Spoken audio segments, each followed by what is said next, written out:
Hello again, everybody. Welcome back. Today we're going to be talking about energy, enzymes, and metabolism in living things. And so let's go ahead and just jump right into it with a little quick review of basic chemistry here with the question, what is a chemical reaction? And the basic definition of that is a process in which atoms of the same or different elements recombine in order to create a new substance. And during the process, we can either give off energy or we can absorb energy.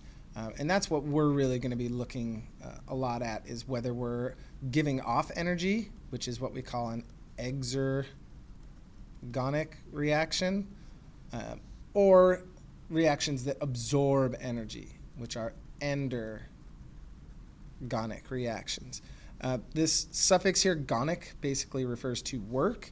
And so if you have an exergonic work or reaction, you're giving off energy or you're allowing work to be done.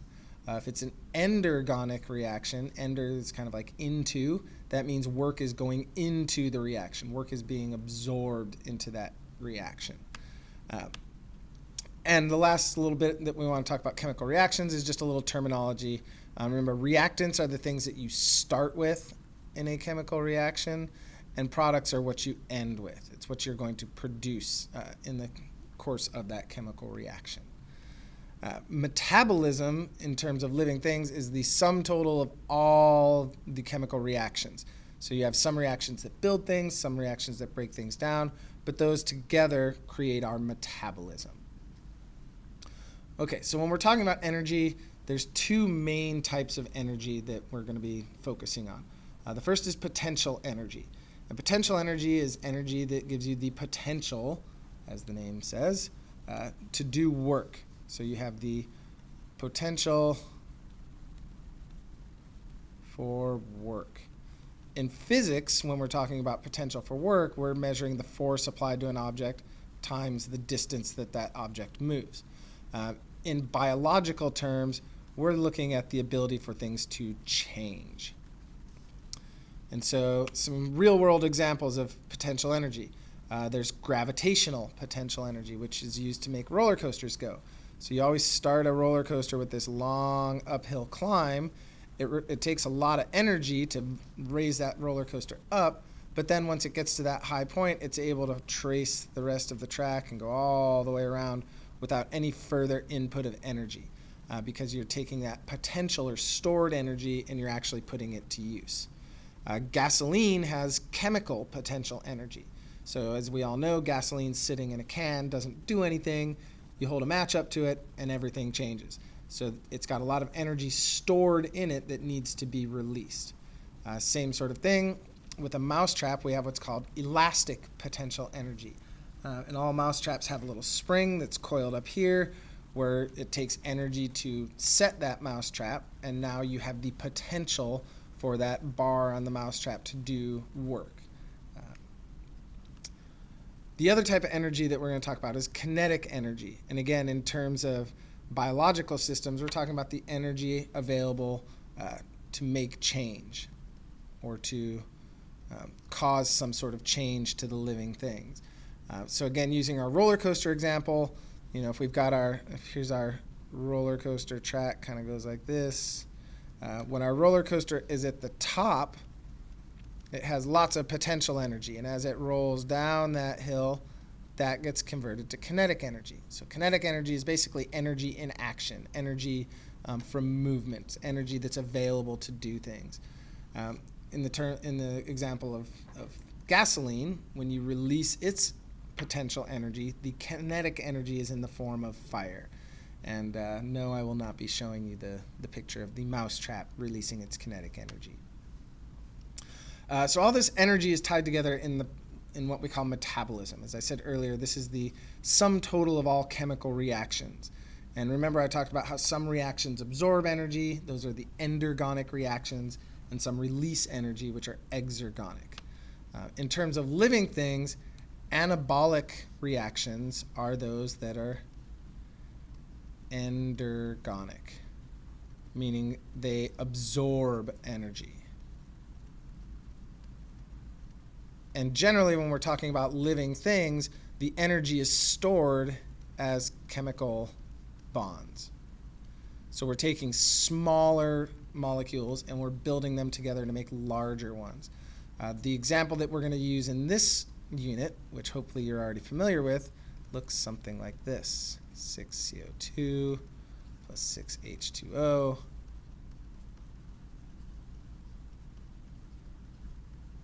And all of this is driven by the energy of the sun. So as you may have guessed, this is the chemical equation for photosynthesis, if I can spell correctly. That's an N, not an H. And so here we're taking two smaller molecules and we're building them together into one bigger one, and the energy from the sunlight is being absorbed in those chemical bonds, and we're creating chemical potential energy. The flip side to that are catabolic reactions, and these are the reactions that are going to be exergonic. And these are going to break chemical bonds in order to release energy. And the classic example we're going to use here, see if you notice any pattern. 6CO2 plus 6H2O plus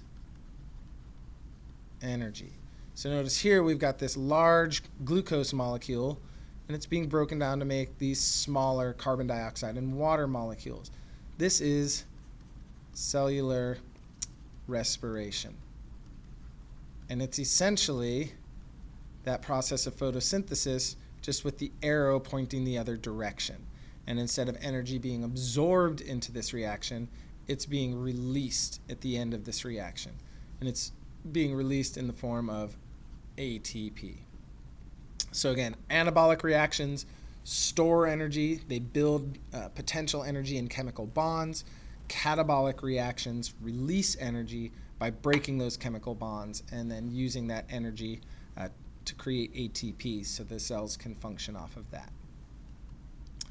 A couple pieces of information that help tie all this together are the laws of thermodynamics. And this is something we talk about in physics, but it's worth mentioning here just to give you a little background for what we're going to be discussing over the next week or two. And the first law of thermodynamics is one that you've all probably heard before. This is the one that says energy can neither be created nor destroyed. It can only change forms. So our ultimate source of energy is, of course, the sun, and that sunlight energy is converted into all sorts of different forms. Electric energy, chemical energy, mechanical energy, all those forms of energy on our planet ultimately come from the sun. The second law of thermodynamics is a little bit tougher for people to understand, and this has to do with the idea of entropy. And entropy is a measure of disorder in systems. So for example, if I take a glass and I drop it on the floor and break it, I'm increasing the entropy because now that one glass is in hundreds of little pieces. And then entropy, we're going to use the letter S to represent entropy. And you'll see what all that means here in just a second. Enthalpy is the total energy available to a system. And then free energy is the usable energy. So there's a difference between the total energy available and the actual usable energy. And what that is, there's a formula that looks something like this. Delta G equals delta H minus T delta S. And so delta G, this is our free energy. So delta means change in, G is the free energy. H is our total energy, which is enthalpy. So it's the total energy available minus, this is the unusable energy. So again, S is our entropy, and then T is our temperature in degrees Kelvin. So this is absolute temperature.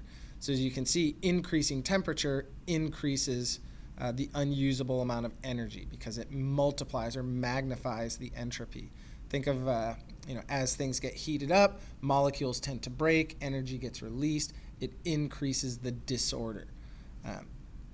And so this whole formula is what we call Gibbs free energy. And it's not really something I'm going to ask you to calculate, but you should understand where free energy comes from. It's the total energy available in a system minus whatever is unusable because of entropy or other things happening within that system. If delta G, if delta G is positive, this is an endergonic reaction because we're increasing our free energy. We're increasing the potential energy. If delta G is negative, that's an exergonic reaction because we're ending with less free energy than we started with, so we must have given some off. So this is free energy. We'll talk about it a little bit more in class, but I just wanted you to have this concept in your head as we move forward. All right, the last thing we're going to talk about today is ATP. ATP is the energy coinage of our cells. This is, I'll just put this molecule up here. This is a model of what ATP looks like. So all this right here in the blue, this is our adenosine. So you may remember from our pattern matching activity, this is a nitrogenous base up here, and this is a sugar, a pentose sugar or 5-carbon sugar. And then you'll notice there's 3 phosphate groups all attached to each other.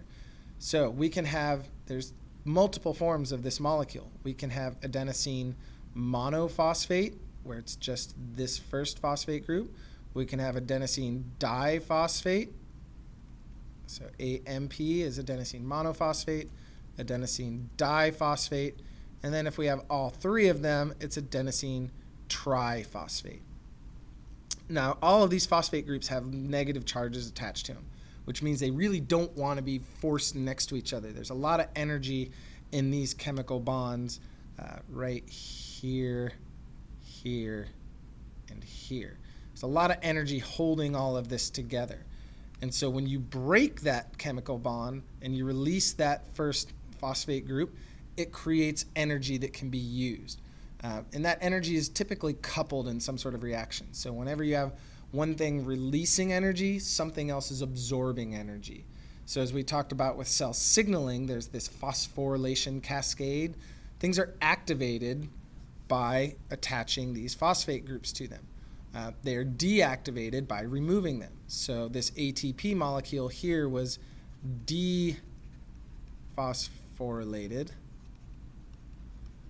And then when that adenosine diphosphate returns back into the cell, that process can be reversed and our phosphate group can be added back on and we phosphorylate that molecule. So now this ATP has been recharged and it's ready to be reused again. So we'll talk about this a lot more, but again, as you break this bond between the second and third phosphate group, you release energy, and then that adenosine diphosphate can be recycled back into adenosine triphosphate. And all of this relates to enzymes, our final topic. The next lecture is going to go into how enzymes work, but for today I just want to end by defining what an enzyme is. And an enzyme is a compound that falls into a class of what we call catalysts. And catalysts are things that speed up reactions by lowering something that we call activation energy. So enzymes are catalysts that speed up chemical reactions by lowering the activation energy. And just to show you what I mean by that, this graph right here, if this is time progressing this way, and on this axis we have free energy. This dotted line right here, this refers to our reactants.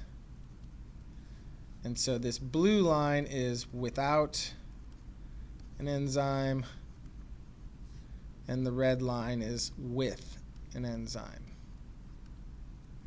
Now you'll notice here are our reactants, and then here's our final products. And notice there's a lowering of free energy. So here our delta G is negative, which means this is an exergonic reaction. But in order to get that reaction going, a little bit of energy has to be put in. So a good analogy of this is think of your car. Back in the old days, cars didn't just have an ignition that you could put your key in and start them up. You had to physically crank the engine to get it turned over and get that engine running. It took a huge amount of energy to turn that crank. So not everybody could drive a car. You had to be strong enough to actually start it. Until somebody came along and invented this motor that reduced the amount of energy required to get that car started. And now all you have to do is stick your key in and turn it. Or in some cases, you just push a button. So we've lowered the activation energy for that reaction. And that's essentially what enzymes do. So this blue line, again, if this is our uncatalyzed reaction, that's going to be